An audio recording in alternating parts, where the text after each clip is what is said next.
I will be handing over to you now. You're welcome. And dear colleagues, enjoy the session. Here is Dan Brayshaw. Sveta, thank you very much. And yes, a great welcome to everybody who's joining us today online. I can see we've already got hundreds and hundreds of teachers. That's wonderful. And thank you to all of you who are typing hello in the chat box, and hello right back to you.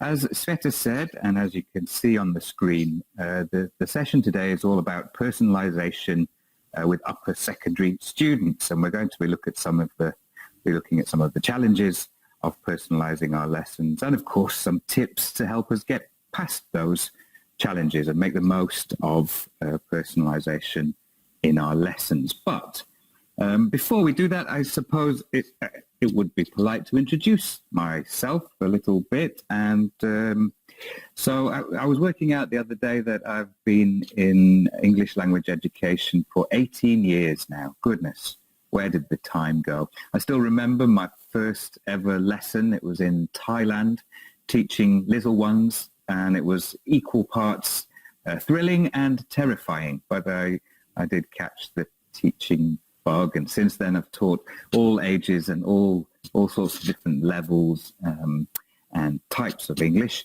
and done some work in school management, some work with exams, lots of teacher training, and as Sveta said, these days a lot of writing of materials as well. So it's been a busy 18 years, but there has been time for my interests and hobbies, which I imagine are quite similar to yours. Reading is one. I've usually got a book on the go. I tend to go from fiction to non-fiction and back again, so quite a keen reader and a very, very keen music fan. I've always got music on, and particularly, rhythmic music, dance music. I am an occasional DJ. Very occasionally I'll DJ, but usually just in the bedroom with the dog listening. However, one glorious night, many years ago, I did actually DJ in a nightclub, and there were at least 15 people on the dance floor, so it was enough to keep me smiling. So a big music fan, also a passionate snowboarder, and I'm happy to say was able to fit in a trip to the mountains this year before everything sadly closed down. So luckily I was able to indulge that passion one more time. And there's one other big interest of mine, but rather than just tell you, I want to show you a photograph. Actually, half a photograph, because you can't see what is on the other side of the photograph. But if I can just click through, there we go. You don't need that one. There we go. There's the photo. So as you can see, I'm very happy in this photograph. And the reason I'm happy is on the left-hand side of the photo where you can't see. Can you guess what's missing? I can see some people are already typing in the right answers there. It's not my mum, although, yeah, my mum does make me happy, of course. Yes, lots of you got that. Well done. It is, in fact, a monkey. Now, this photograph was taken several years ago on my honeymoon in Indonesia, not with the monkey. I do have a human wife. She's Polish, and I've lived in Poland for the last 13 years. And I'm talking to you today from Wrocław in the southwest of Poland. So nature, not just monkeys, but nature, plants and animals is my other big passion. So now you know. Sorry, someone just typed into the chat box that they like bananas too. Thank you for that. It's lovely.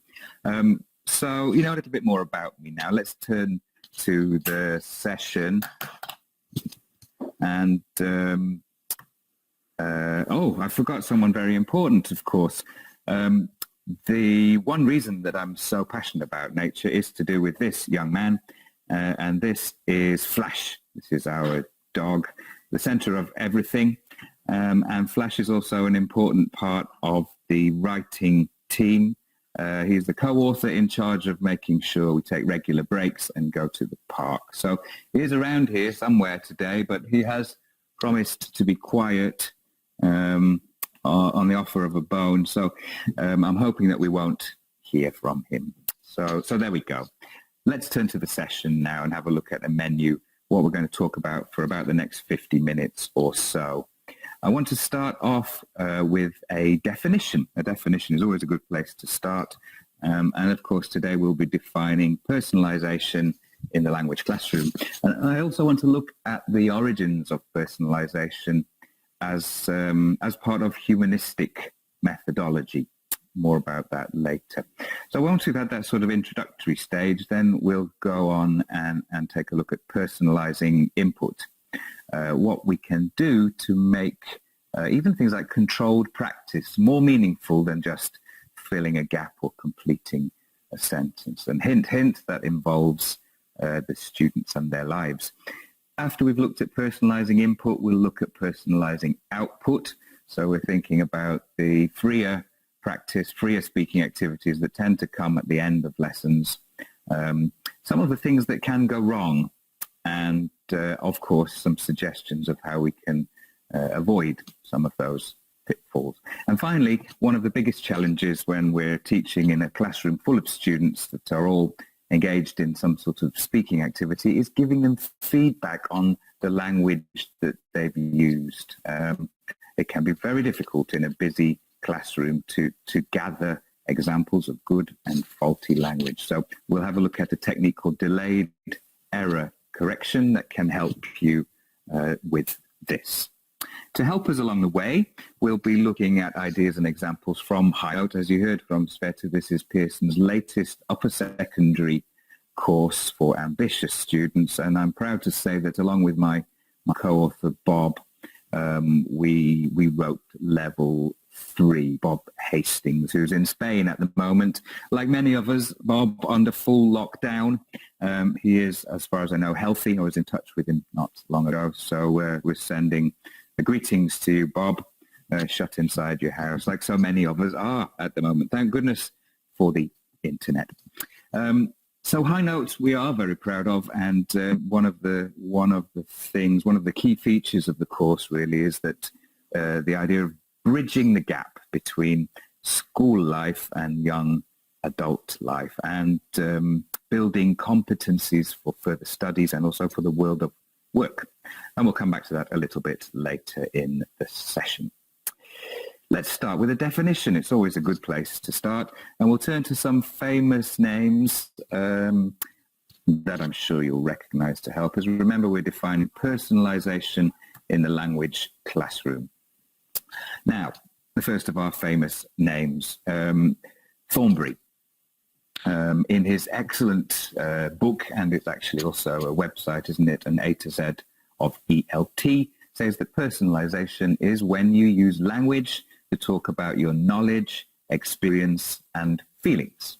Okay, great. Short and sweet from Thornbury. Another great source, British Council's website, Teaching English, particularly good for training teachers. They say that personalization is when activities allow students to use language and express their own ideas, feelings, preferences, and opinions. And along similar lines, Jeremy Harmer, in his excellent book, Essential Teacher Knowledge, I'm sure many of us know that from our own training, says that personalization is when students use language to talk about themselves and the things that interest them. Right, so some names you'll recognize saying basically the same things about personalization. Here's someone you may not recognize. In fact, 1,000,000 points for anybody out there who can type into the chat box who this lady is. 1,000,000 points if you know who this lady is. And she's very connected to ELT. She was a teacher. Yep, she was a teacher. Some people are typing in. Also an author and also a psychologist. Well, it's highly unlikely that you'll actually know or recognize her from her photograph, but this is Gertrude Moskowitz. It's not Coco Chanel, although I'm sure she'd be pleased. It's Gertrude Moskowitz, the author of a book called Caring and Sharing in the Foreign Language Class. Now, this is a book from 42 years ago. It was published in 1978. And Moskowitz was one of the earliest proponents of a humanistic approach to language teaching. And then, in short, that means making the students themselves the context for their own learning. Now, as you can see from the cover of the book and also perhaps from the title, it is a little bit hippie.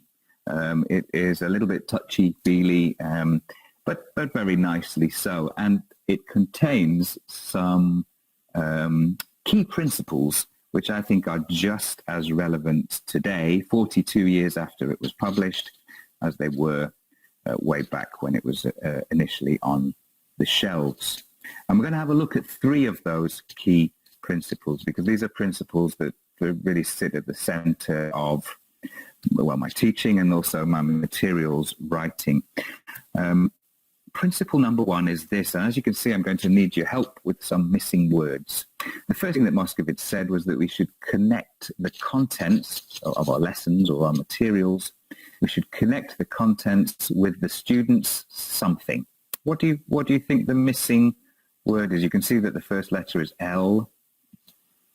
Okay, I can see quite a few of you have it now. Well done. Yes, it is. It's lives, isn't it? So connect the content with the students' lives. By doing so, we are focusing on what students know rather than what they are ignorant of. And from their point of view, there's a real psychological difference in dealing with what is, there's another missing word, someone's already got it, in dealing with what is familiar, that's right, rather than what is unknown.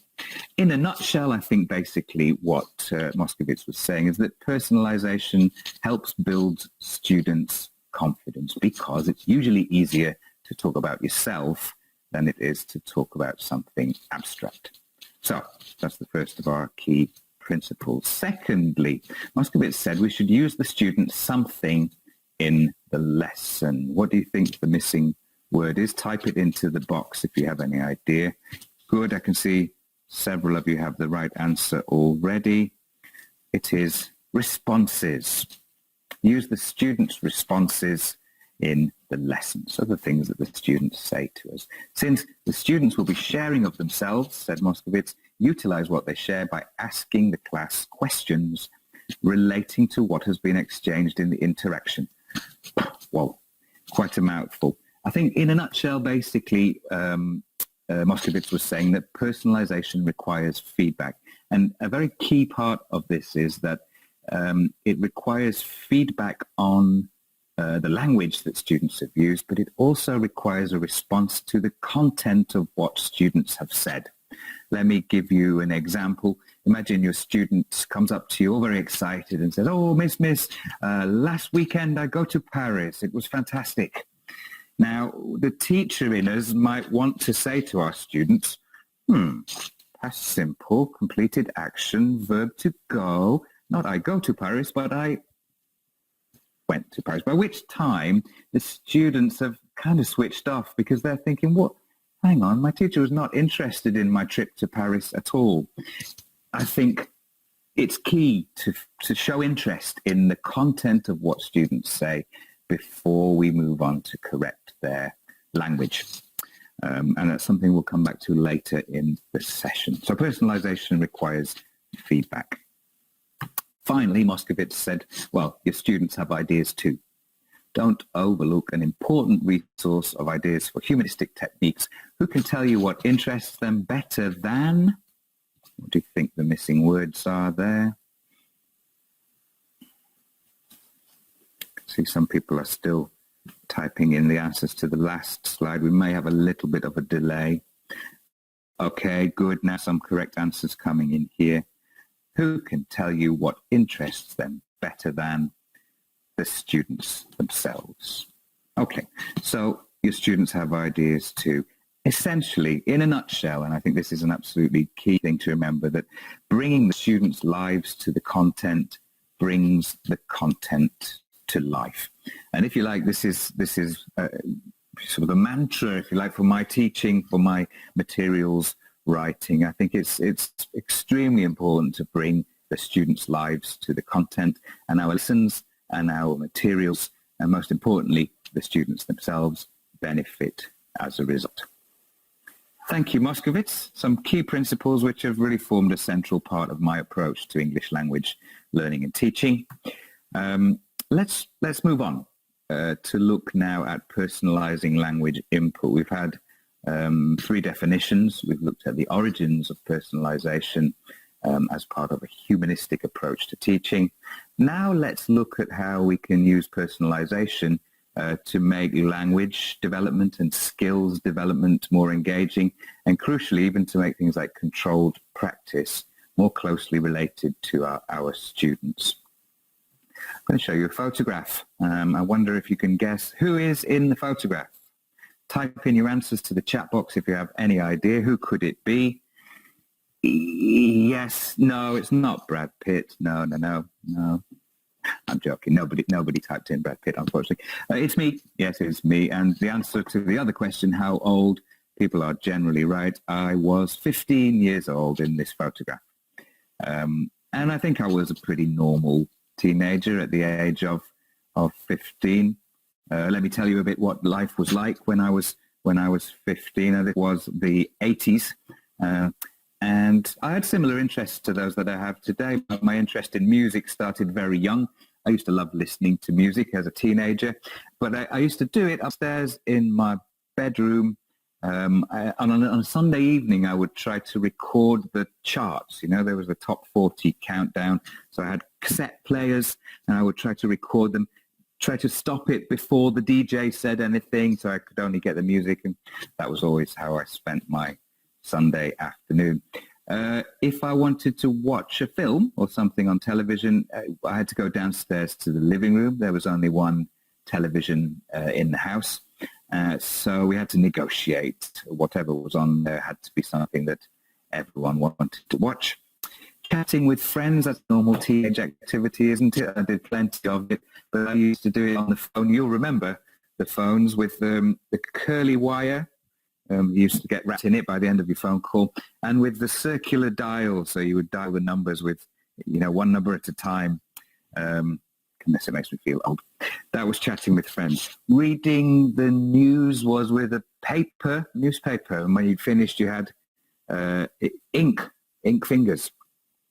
And playing music, which I also used to do, I played the guitar and also keyboards, was done with a real guitar and real keyboard up in my bedroom, even with wires chopped up to connect to my cassette player and all sorts of things. Now, times have changed, haven't they? I was born, like some of you, I suppose, in 1973 BG. Now, BG stands for before Google. That's right. Google started in 1998. So in fact, all of our students, all of our teenage students were born AG, weren't they, after Google? And a lot of you were probably born AG as well, meaning that technology is a central part of everything. These days, if they want to listen to music, they do it online with their phone or computer. If they want to watch films, they do it online with their phone or computer. Chatting with friends, guess what? Online, phone, computer, and so on and so on. Technology is simply a part of life for our students. And therefore, it's a part of any decent English course these days. And Highnote, of course, comes with all sorts of technological goodies, both for yourselves as the teachers and for the students. There's extra online practice. There's an app for students to help them revisit some of the key language from the course. There's an interactive workbook which provides, believe it or not, instant feedback and automatic grading. Incredible stuff.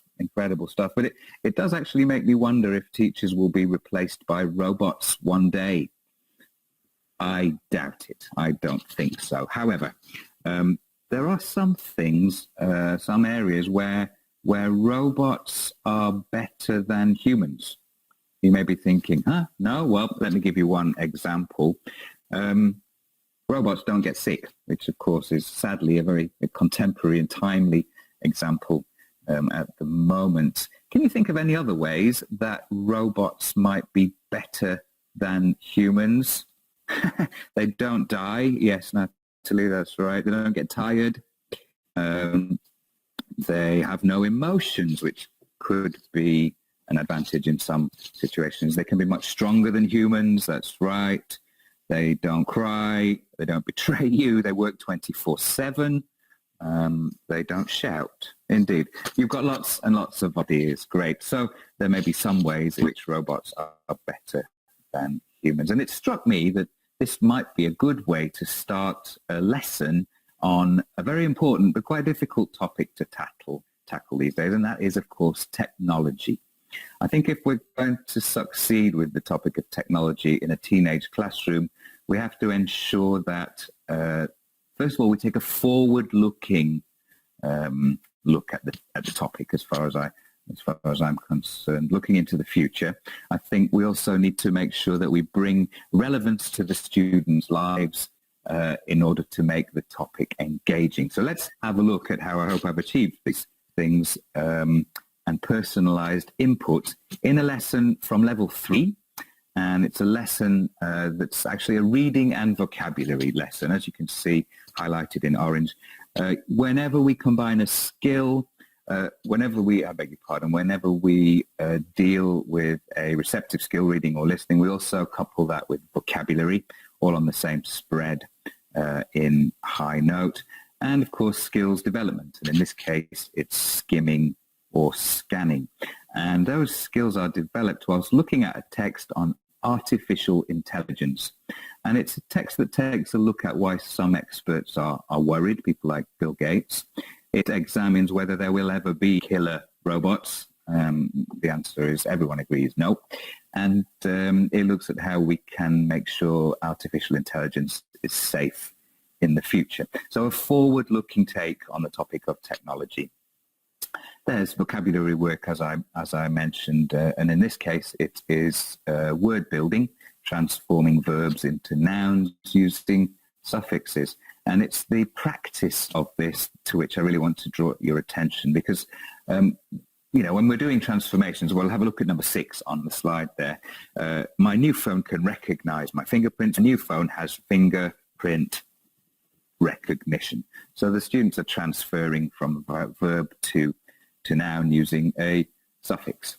But what I hope we've done there is contextualize these sentences so they're relevant to the students. And then, as you can see, what we've asked the students to do there is to say whether the sentences are true for them. So does their phone have fingerprint recognition? And to add some more details. Oh, it does, but I don't like to use it. I can't be bothered, etc., etc. So what we've done there is personalize even the control practice of vocabulary and given the students a chance to talk about their lives and their feelings and their opinions. As such, I hope we've managed to make even controlled practice more interesting than just filling a gap. Here's another example, a different way that we can personalize controlled practice, a similar technique, but not quite the same. Instead of asking the students to fill in gaps in, sort of abstract sentences, it struck me that it would be much better to ask them to fill in vocabulary gaps, for example, in questions.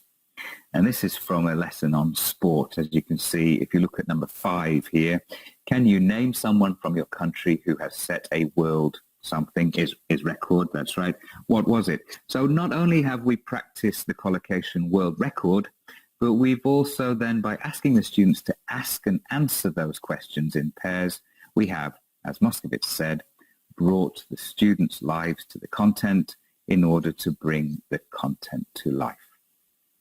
So a way to make controlled practice more relevant to our students, and the topic of technology more relevant to our students. Back to the artificial lesson, the artificial intelligence lesson from the book. The personalization, of course, continues into the production stage. Here we ask students to discuss how artificial intelligence might impact their lives and make things better or worse. So a forward-looking approach to the topic of technology, one that puts the students' lives right at the center, and one that even makes controlled practice more engaging through personalization. I mentioned earlier on that one of the things we're proudest of in Highnote is bridging the gap between school life and young adult life. And we do that in various places. One of those places is at the end of every reading lesson, where there's a chance for you to extend the topic using a video from a British channel called ITN. It's quite a famous channel known for its news coverage. And we have videos from ITN's archives that extend the topic and also include critical thinking. Now, there are worksheets ready to go, ready to use in the student's book, and a chance to develop those key skills such as critical thinking that really help to bridge the gap between school life and young adult life. I mean, these are essentially life skills we're talking about, aren't they? And of course, there are life skills in the book as well, in a separate section at the back. And I think, if you'll indulge me just for one more second about the book, we've taken a very contemporary approach to life skills with things such as what you can see now from level 4, how to manage your online image. I have a 16-year-old and 13-year-old nieces, and managing their online image is extremely important in terms of their own social groups and, of course, their own safety. So that's something we tackle here.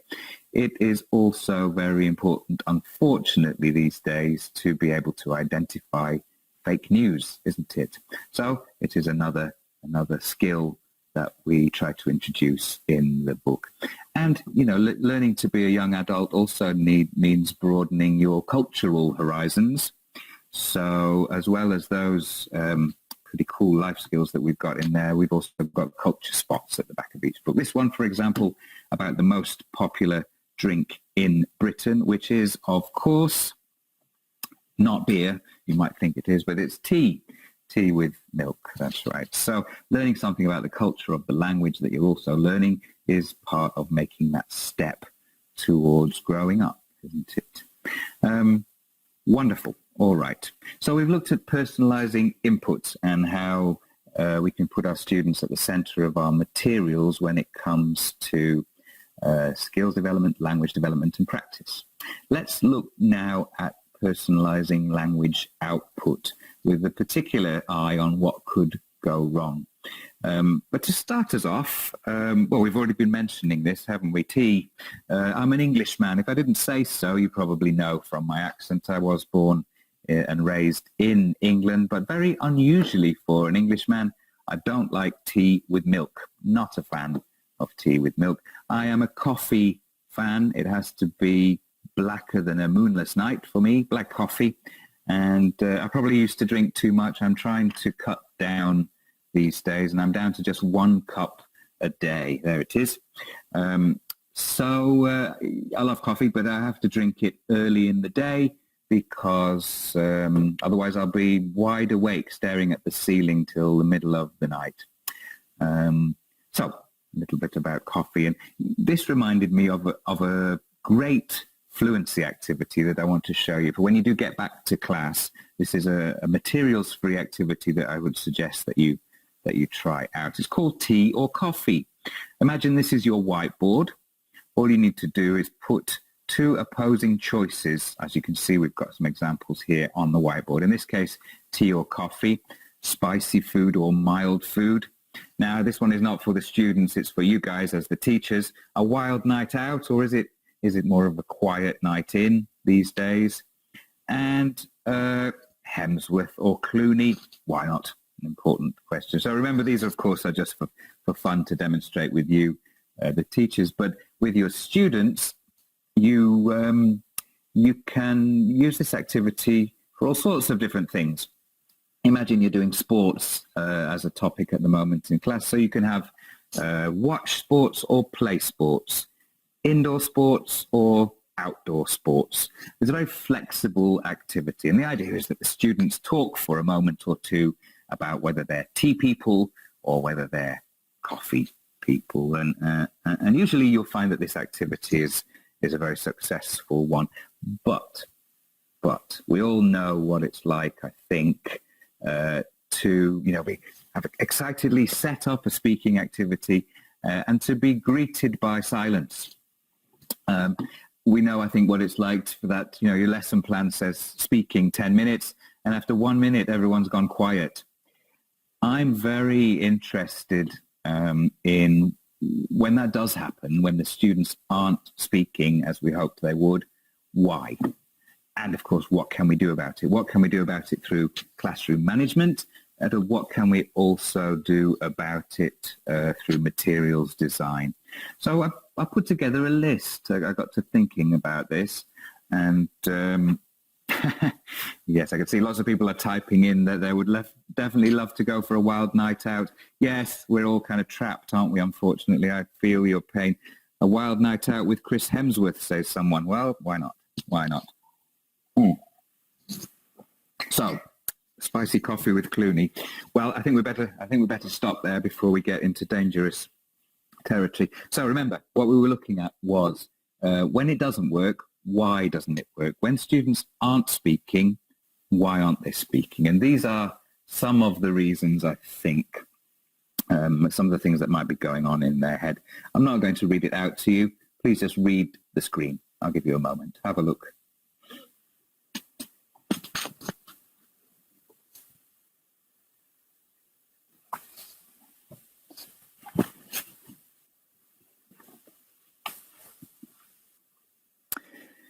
Okay, so yes, I think these are all possible reasons why students may not be speaking when we've asked them to. Let's look at them one by one and see if we can suggest some ways around these problems. Now, the first of them, gaps in the students' linguistic knowledge. Well, as a course designer, I've done everything I can to try to minimize these gaps, and one of the key techniques is through recycling of language, recycling of language in Highnote from lesson to lesson within the unit. Some of the key structures and key vocabulary that, for example, appears in the first lesson of the unit, we've tried to recycle in lessons 2 and 3 and 4. So that recycling across the unit means that there's more chance that the students will have the essential linguistic input that they need to complete these activities. And of course, there's a symbiotic relationship between the language we feed in and the freer activities that we offer in the book. And this recycling of language carries on beyond the student book to the workbook, of course. Workbooks are an excellent resource. I'll show you this one. This is Workbook 4. You may recognize the name on the cover. Shameless self-promotion. I wrote the level 4 workbook as well, so I can guarantee you that it's a good one. All right, so recycling. Another reason that students may not be speaking when we've asked them to is that they don't understand the task. And of course, this is probably our fault because we may not have given them clear instructions. We may not have given them a clear model. Now, do you remember when I was talking about the tea and coffee activity? For a minute or two beforehand, I was telling you about my coffee drinking activities, wasn't I? You might have been scratching your head and thinking, why is he telling us about coffee drinking? Well, let me tell you, I would do exactly the same in class before I started this activity, because the idea is to, first of all, give the students an idea of the kind of language we hope they'll use. Secondly, the length of time that we hope they'll speak for. And thirdly, it's a great way to establish rapport, isn't it? If you're wanting your students to talk about themselves, you need to be willing to talk about yourself as well. So models are very important. Give your own example before you begin. And then checking instructions, which is an art in itself. I would love to do, of course, another webinar all about checking instructions, but maybe we can do that one day, but we haven't got time for all of that today. So modeling tasks, checking instructions very carefully. Through classroom management, we can minimize the chance that students won't understand the task. What else? What was the next reason for not speaking? Yes, a lack of confidence. Now, we are not going to change anyone's personality overnight. Some people are just quieter than other people. But there are some things we can do, I think, to at least help perhaps. The first of them, well, we'll go back to Moskowitz for that, wasn't it? Because she said, you may remember, that it's easier to talk about yourself than it is to talk about something abstract. So by making sure we've got personalized activities, and they are personalized activities all through Highnote, there's a chance that students may feel more confident, some of them, in speaking about themselves. I also think it's important to point out to students that there are times in the lesson where we're putting the emphasis on accuracy, controlled practice, for example, where it's extremely important that the students are accurate. But there are also times in the lesson where the focus is on fluency. And these freer, personalized activities are exactly those times. So it's worth pointing out to students that that difference in emphasis, saying something like, look, do the best that you can with the language that you have. There is value to be had from just trying, from using the language resources that you already have. Great. Okay. Another reason they may not be speaking. Well, two here. They may not have any content ideas. Yes, true enough. We've all seen that, especially in teenage classrooms, haven't we? You set them a task and, what was I supposed to say about that? They may not have any content ideas. That might be because they haven't had time to think about that. And I think we can solve this through materials design. I had this in mind when I was writing some of the lessons in Highnote. Let me show you what I mean. We'll have a quick look at a lesson. Actually, this is one of my favorite lessons from level 3. It's about Aaron Wheels Fotheringham. And Aaron is an extreme wheelchair athlete. And when I say extreme, I mean extreme. He was the first person ever to do a double backflip off a giant ramp in a wheelchair and land it.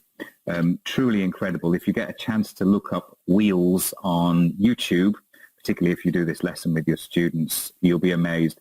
He opened the Paralympics ceremony in Rio in 2016 by doing a jump off a giant ramp through a ring of fire. So Aaron, super cool dude. And I think you'll agree, a very sort of engaging and inclusive way to begin a unit on health and fitness, which is what this one is. This is a grammar and vocab lesson, but I want to draw your attention towards the end of the lesson where we have a speaking task, because it's quite a challenging task. Look, this is what the Wheels lesson finishes with. Talk about a time when you or someone you know did well in a sport, a performance, or some kind of challenge. That's the kind of task that requires some thought, doesn't it? And particularly for teenage language lesson learners, I think it requires some prompts to help them generate ideas. So we have provided them in Highnote. Here in the communications bank at the back, there are some prompts. I'll just put them on the screen. So what happened? What had you or they done before the event to prepare, etc., etc. So some prompts to give ideas. And the key thing for you, of course, as teachers is to build in the time to think about these things. So before any speaking takes place, we're going to look at the prompts, and I want you to spend 5 minutes and make some notes or something like that. So hopefully scaffolding to make sure that we have a more successful and more fruitful speaking exercise in the long run.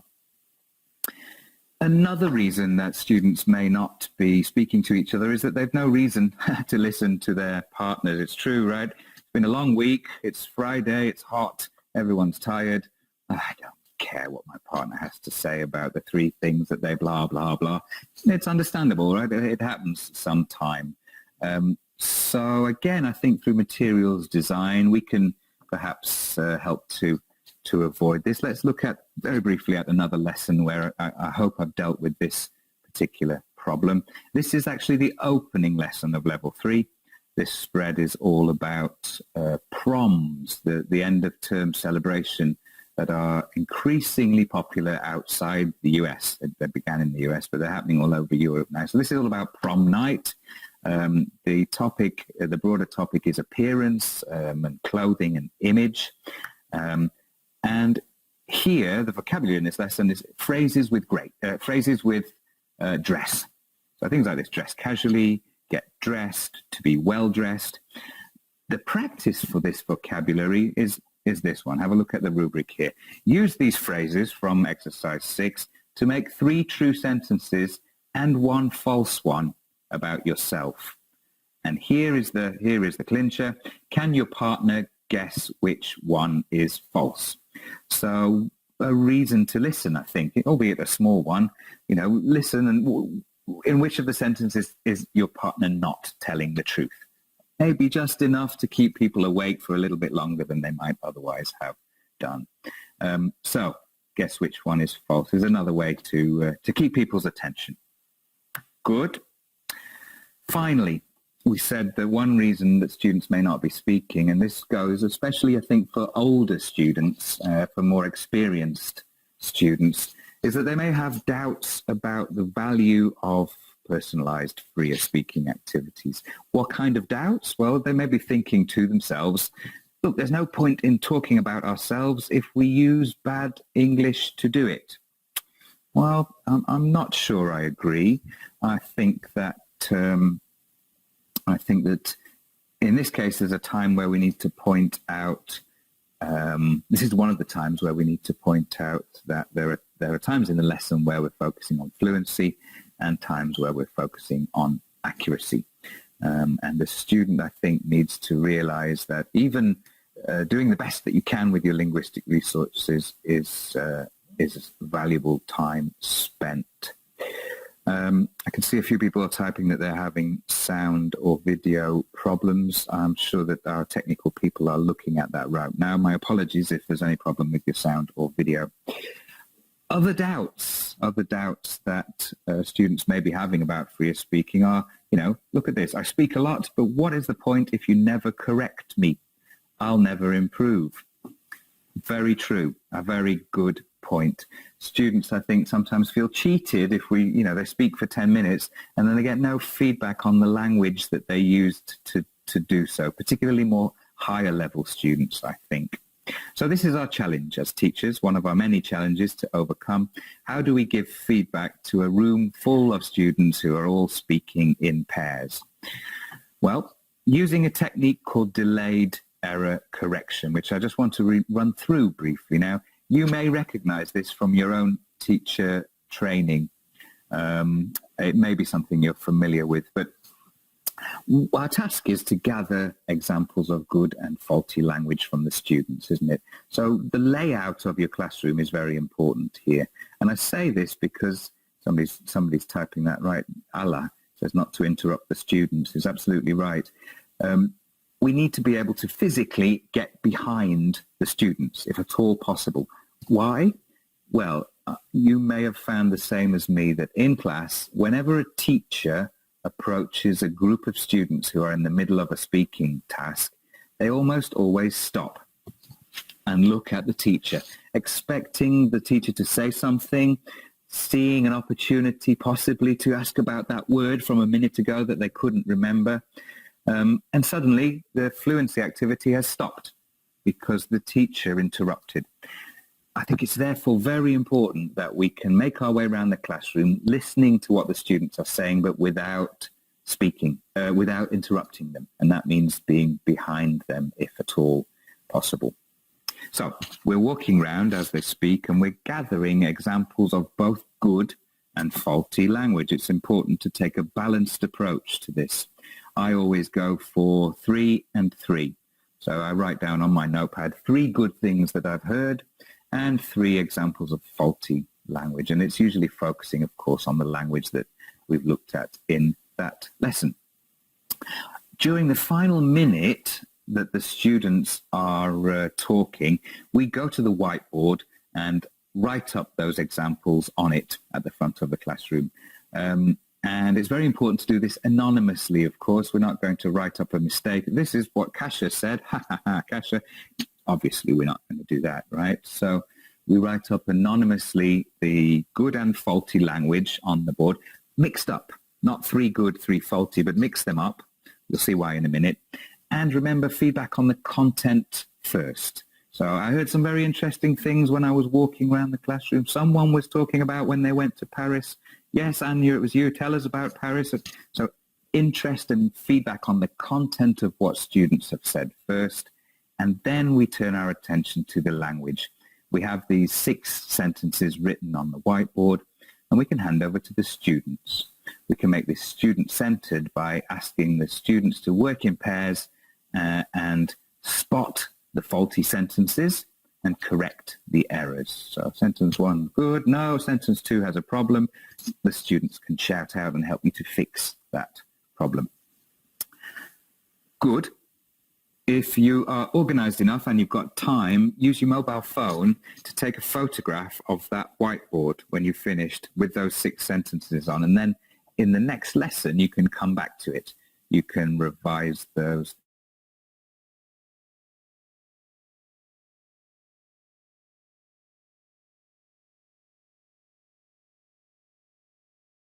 To correct them.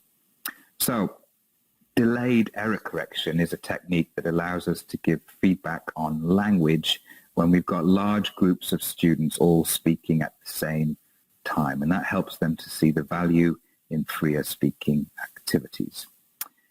Give it a try when you get back to your classrooms. It takes some practice, but it's really worthwhile if you can.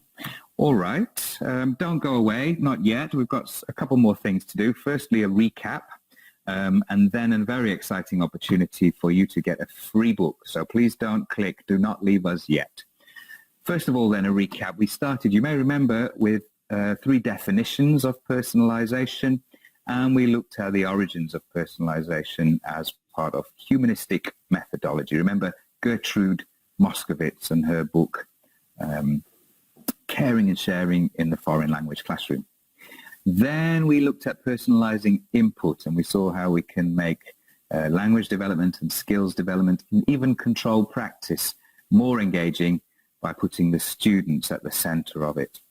Then we turned our attention to output, freer speaking activities, and we looked at a series of reasons why they may not work and some solutions to cope with those pitfalls. And finally, we've looked at delayed error correction, a way to provide feedback to large groups of students. All right, so as it says, do not go away. You're about to hear again from Sveta with the details of how you can get yourself a free copy of Highnote. But from me, this is my opportunity to say thank you very much, so many of you, for taking part today.